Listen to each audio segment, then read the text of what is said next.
안녕하세요. 프랑스 파리에서 요합 건축사무소를 운영하고 있는 건축가 강민희입니다. 이렇게 영상으로 여러분을 만나 뵙게 돼서 반갑고요. 오늘은 프랑스에서 프리랜서 디자이너로 일하기라는 주제로 이야기를 나눠보려고 합니다.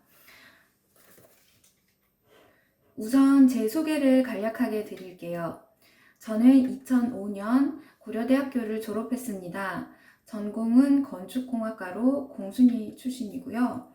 동시에 인문대학에 있는 불어불문학과를 부전공했습니다. 이후 2006년 프랑스에 왔고 프랑스 국립건축학교에 편입하여 3학년부터 다시 공부를 했습니다. 2007년 여름부터 파리의 건축사무소에서 인턴을 시작했고 그 인턴을 한 것이 계기가 되어서 인턴으로 일한 회사에서 학생이면서 동시에 알바를 하게 되었습니다. 이후에 건축학교를 졸업하고 계약직, 정규직을 갖게 되었고 2013년부터는 오늘의 주제인 프리랜서로 등록해 일을 하게 되었습니다. 그리고 2014년부터는 요합 파리라는 이름으로 활동하고 있습니다. 요합 건축사무소는 서울 마포구의 파트너들이 활발히 활동하고 있고 요합 파리에서는 제가 운영을 하고 있습니다. 요합 홈페이지를 간단히 보여드립니다. 제가 여기에서 일하고 있는 일을 조금 보여드리고 싶어서 올해 진행하는 프로젝트를 영상으로 여러분과 함께 잠시 보려고 합니다. 여기는 2020년 올해 2월 말부터 시작한 공사 현장인데요. 프랑스 브르타뉴 지방의 작은 중세도시인 디낭이라는 곳에서 작은 단독주택 리노베이션을 하는 모습입니다. 이 단독주택은 1777년에 지어진 18세기 건축물인데요. 250년이 다 되어가는 집을 새롭게 리노베이션 했습니다. 지금 보시는 부분은 3층인 집의 3층 위에 있는 꼭대기 지붕 밑 공간의 모습입니다.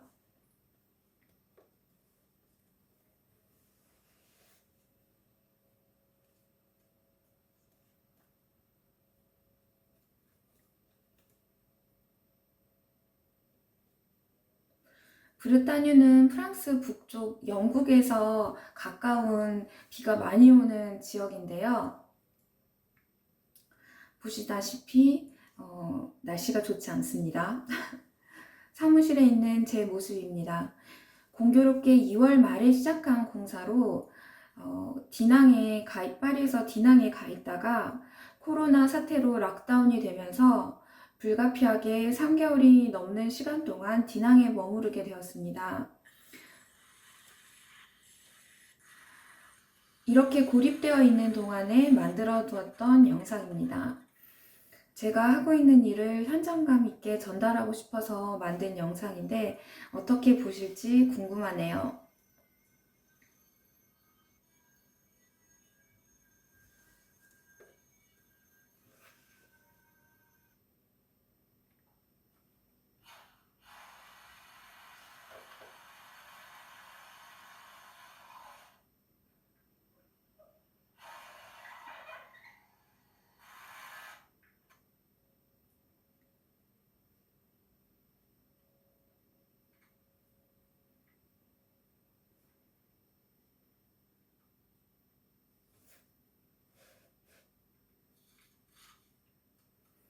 지붕 공사를 마치고 가설 구조물을 철거하는 모습이고요.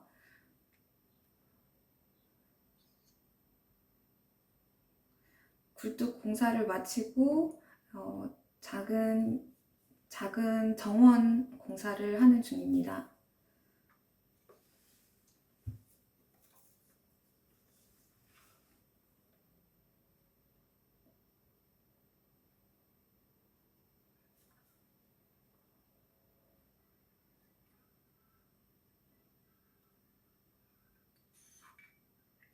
우편함을 설치하는 모습이고요. 재밌게 보셨는지 모르겠어요.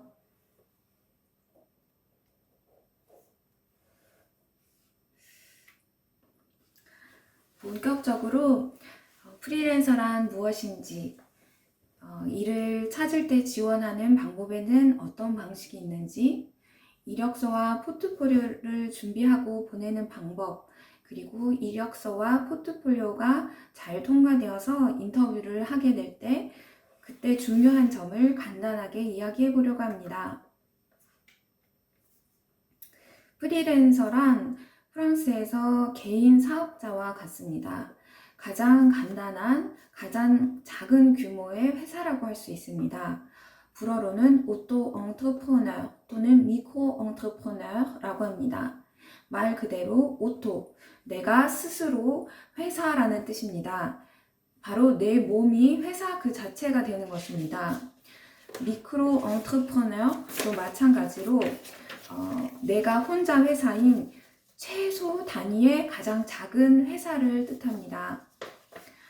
한국에서 흔히 말하는 프리랜서를 프랑스에서는 오토 엉트르프너라는 법적인 스테이트를 가지도록 하고 있습니다. 이 오토 엉트르프너의 장점은 다른 스테이트와 병행이 가능하다는 점입니다.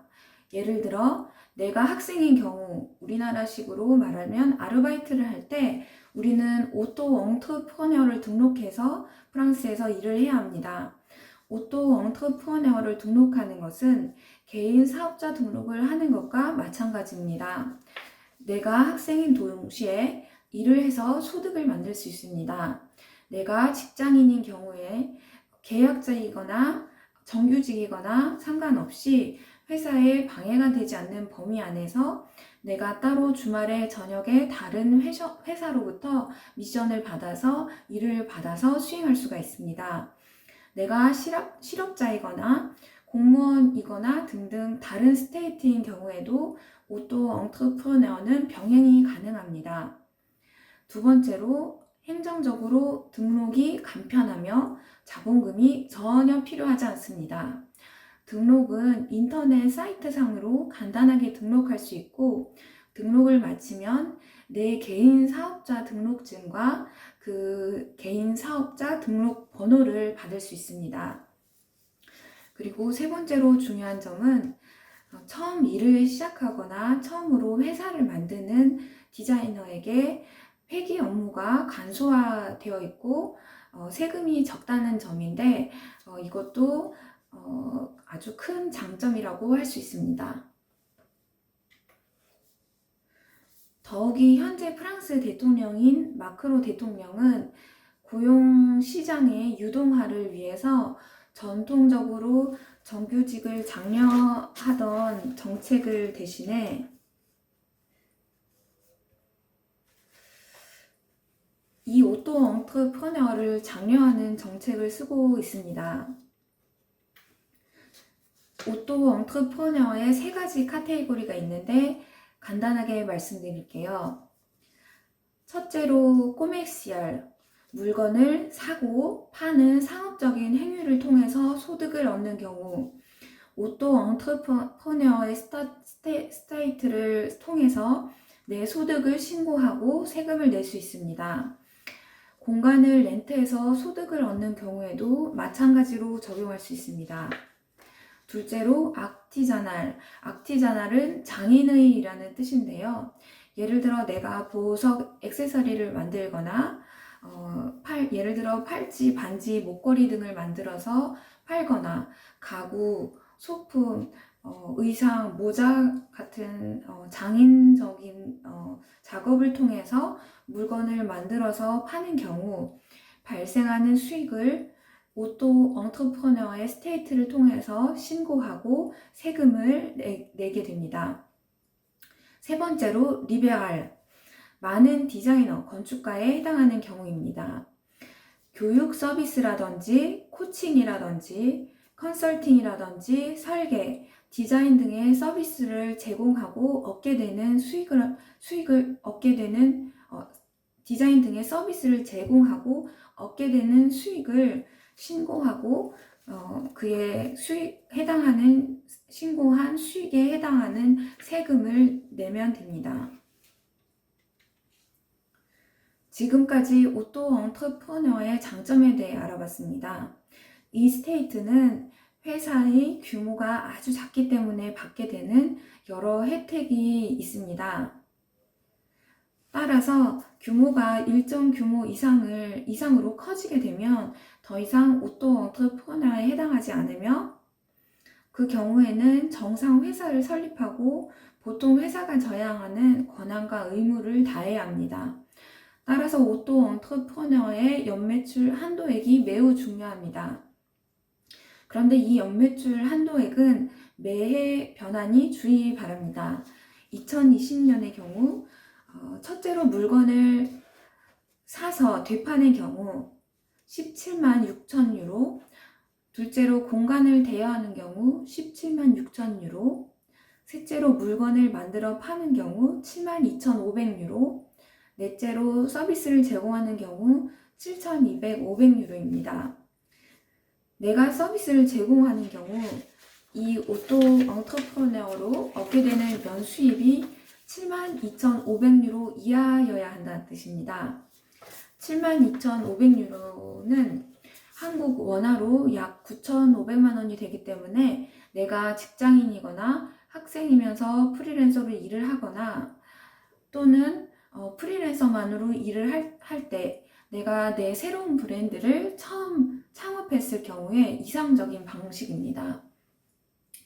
단 일반적으로 매해 이 한도액이 조금씩 올라가는 경향이 있긴 하지만 정치적인 상황이나 프랑스 경제 상황에 따라 이 한도액이 변할 수 있기 때문에 매해 초 확인하시기 바랍니다. 이 오토 엉터프러너의 특이사항으로는 첫 번째, 10%에서 20%에 달하는 부가세를 다루지 않는다는 점입니다. 그리고 두 번째로는 내가 버는 수익을 매달 또는 분기별로 한 번씩 반드시 신고를 해야 합니다. 이때 신고하는 금액에 따라 연금과 보험료에 해당하는 일종의 세금을 내게 됩니다. 나의 소득 신고와 동시에 세금을 내야 합니다. 이번 장을 마치기 전에 한 가지 강조하고 싶은 점은 커뮤니케이션 스킬입니다. 다른 나라도 마찬가지겠지만 프랑스에서 자국어를 사용하는 것은 정말 중요합니다. 불어 또는 아주 드물게는 영어로 일을 하는 경우도 있습니다. 저부터도 2006년도에 프랑스에 와서 15년이 넘었지만 항상 부족하고 계속해서 노력해야 하는 부분입니다. 해외 취창업을 준비하는 여러분에게도 많이 준비해야 하는 부분이 아닐까 생각됩니다. 지원 방법에는 3가지가 있습니다. 첫 번째로는 무작위로 지원하는 방법입니다. 내 눈에 띄는 회사, 내가 원하는, 내가 가고 싶은 디자인 사무실에 무작정 나의 자소서와 이력서, 포트폴리오를 내는 방법입니다. 이 경우 타율이 떨어질 수밖에 없어요. 왜냐하면 지금 채용 계획이 없는 회사에 내가 일방적으로 지원을 하는 경우이기 때문에 타율이 낮지만 불가능한 방법은 아닙니다. 대신 많은 회사에 많은 수의 지원을 해야 하겠죠. 그리고 두 번째로 공고를 보고 지원하는 방법이 있는데요. 건축가의 경우라면 건축학교 게시판이라든지 건축가들이 드나드는 건축가협회라든지 건축가들이 많이 모여있는 장소나 사이트에 나오는 공고를 보고 지원하는 방법입니다. 이 경우에는 어떤 회사가 어떤 직책의 어떤 경력을 가진 사람을 찾는지를 알고 지원하는 것이기 때문에 그에 맞는 지원을 해야 합니다. 이 회사에서 원하는 인재상을 그 회사가 진행하는 프로젝트를 잘 이해하고 그에 맞는 디자이너로 내가 비추어질 수 있도록 최대한 싱크로를 맞추어 준비하는 것이 중요합니다. 세 번째 방법은 에이전시를 통해서 지원하는 방식입니다. 이것은 나라나 분야나 직책에 따라 달라질 수 있는데 보통 젊은 디자이너보다는 경력이 있는 높은 직책의 디자이너를 찾을 때 더 많이 사용되는 경향이 있습니다. 아파트를 팔고자 하는 사람이 자신의 팔고자 하는 아파트 정보를 부동산 에이전시에 주고 아파트를 사고자 하는 사람이 부동산 에이전시에 가서 문의를 하면 부동산이 잘 맞는다고 생각하는 두 사람을 소개시켜 주잖아요. 마찬가지로 에이전시에 일하는 헤드헌터들이 자신에게 의뢰한 기업의 인재를 찾아서 디자이너에게 제안을 하기도 합니다. 때로는 일을 찾는 디자이너가 나라는 디자이너가 있다는 것을 에이전시에 등록을 하면 에이전시가 회사와 인터뷰를 보도록 주선하기도 합니다.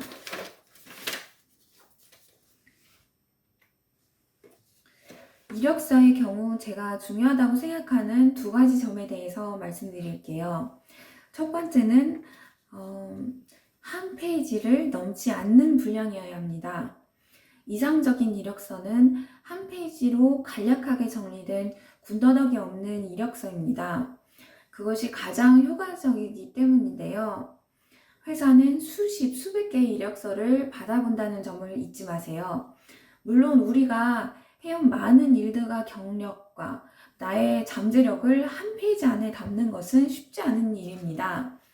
하지만 내가 지원하는 회사에서 찾는 인재로 어필하는 내용이 우선으로 눈에 띄도록 잘 정리된 이력서가 중요합니다. 회사에서 찾는 사람은 다방면에 능한 사람이 아니라 꼭 필요한 능력을 확실히 갖춘 사람입니다. 회사의 규모가 어떠한지, 어떤 종류의 프로젝트를 해왔는지, 지금 진행하는 프로젝트에는 어떤 것이 있는지, 어떤 역할을 할 사람을 찾는지 잘 이해해서 그에 맞는 지원을 하는 것이 중요합니다. 예를 들어 어떤 사무실에서 아파트 디자인을 하는 디자이너를 찾는데 나의 경력에는 부티크라든지 리테일만 경력을 가지고 이력서를 보내면 회사 입장에서는 나와 맞지 않는 사람이라고 생각하겠죠. 아무리 훌륭한 이력서나 포트폴리오라도 그 회사에 맞는지가 더 중요할 수 있습니다. 제가 두 가지 잘된 이력서 사례를 찾아 넣어 보았는데요. 모두 인터넷에서 찾은 이력서입니다.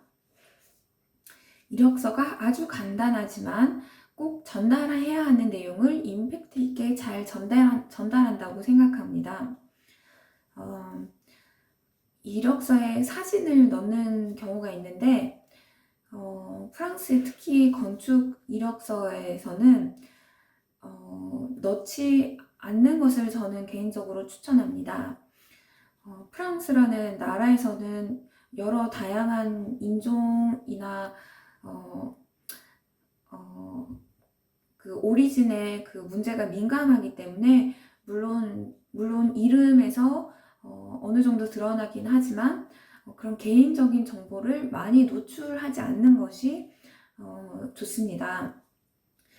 개인적인 나의 캐릭터보다는 프로페셔널하게 객관적인 정보를 어필하는 것이 중요합니다. 다음으로 두 번째 이력서는 조금 더 경력이 있는 디자이너의 이력서라고 생각해서 넣었습니다. 경력이 있는 경우에는 내가 이전에 일했던 회사에서 내가 참여했던 프로젝트 리스트와 내가 담당한 역할을 정확히 밝히는 것이 좋습니다. 다음으로 포트폴리오를 준비해야겠죠? 저희 요합 사무실도 이력서와 포트폴리오를 종종 받는데요. 첫 인상을 좌우하는 부분은 바로 포트폴리오를 보내는 방식입니다. 무거운 파일을 메일을 첨부해 보내는 것은 테러와도 같습니다. 포트폴리오를 열기도 전에 쓰레기통으로 가는 수가 있습니다. 가능하다면 10메가 이하의 PDF 파일로 보내는 것이 좋습니다. 아니면 링크를 통해 PDF로 된 내 포트폴리오를 다운받을 수 있게 하거나 사이트 링크를 보내서 링크를 통해 포트폴리오를 볼 수 있게 하는 방법을 추천합니다.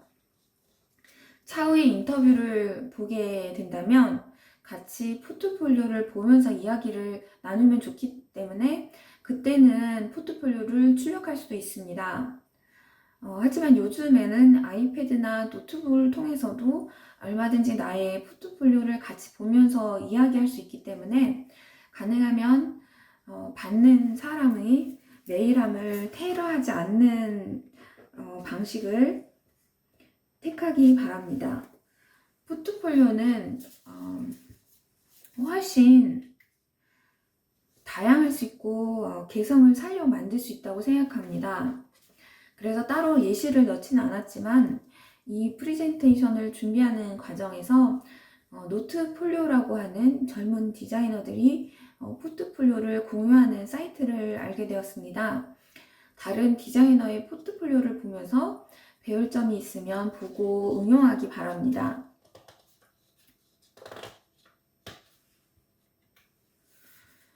우리가 보낸 이력서와 포트폴리오를 인상 깊게 봤다면 채용 담당자는 인터뷰를 제안할 것입니다.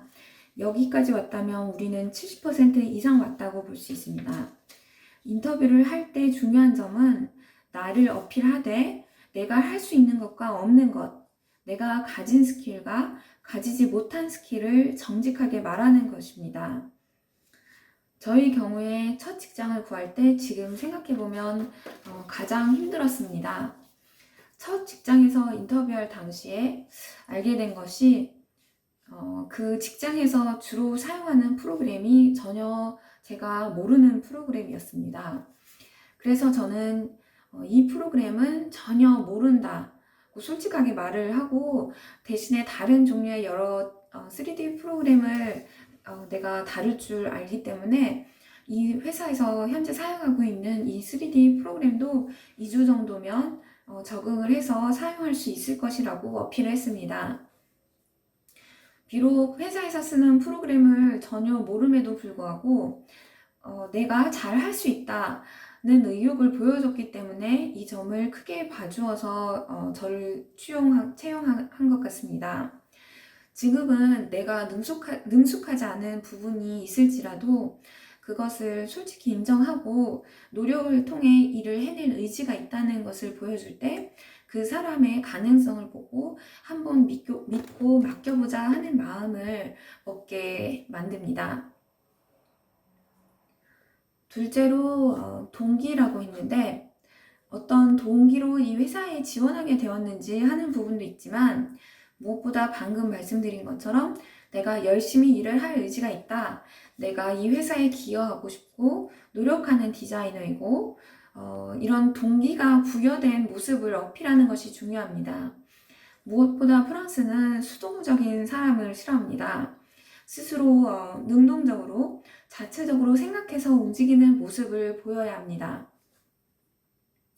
세 번째로 내가 나를 어필하는 것도 중요하지만 그 회사에서 어떤 일들을 해왔는지, 지금 진행 중인 프로젝트에는 어떤 것이 있는지, 어떤 프로젝트에서 사람이 필요한지, 그리고 내가 만약에 일을 하게 되면 어떤 역할을 담당하게 될 것인지, 팀장 또는 팀원들과 만나고 이야기를 듣는 것이 중요합니다. 만약 일을 하게 된다면 당장 함께 많은 시간을 보내고 일을 해야 하기 때문에 서로 일을 같이 할 수 있겠구나 하는 생각을 하게 된다면 성공적인 인터뷰가 될 것입니다. 감사합니다. 처음 해보는 영상 강의를 끝까지 들어주셔서 감사합니다. 프랑스 파리 요합 건축사무소 건축가 강민희였습니다.